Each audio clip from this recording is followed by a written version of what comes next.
இது பார்த்தா உங்களுக்கு தெரியுதுங்களா? அங்கே சைடில் தண்ணி ஊறிக்கிட்டு இருக்குல்ல, அதுதான் கோதாவரி தண்ணி அங்கே ஊறிக்கிட்டே இருக்கும். இது வந்து பிரம்மா, விஷ்ணு, சிவன் அப்படின்னு சொல்லிட்டு 3 பேரும் குறிக்கிற மாதிரி 3 ஆரம்பர் போட்டிருப்பாங்க.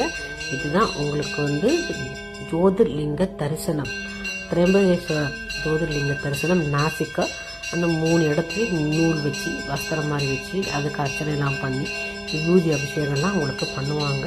ரொம்ப அருமையாக இருக்கும். நம்ம நேரில் போனால் கூட இவ்வளோ க்ளோஸ்அப்பில் பார்க்கவே முடியாதுங்க. இந்த வீடியோவில் எவ்வளோ அழகாக க்ளோஸ்அப்லாம் காட்டுறாங்க பாருங்கள். கீழே அந்த கோதாவரி தண்ணி ஊறிக்கிட்டே இருக்குது பாருங்கள். இதை சுற்றி தான் அபிஷேகம் பண்ணிக்கிட்டே இருப்பாங்க. அந்த தண்ணி ஊற மேலே வர எடுத்து வெளியே ஊற்றிக்கிட்டே இருப்பாங்க.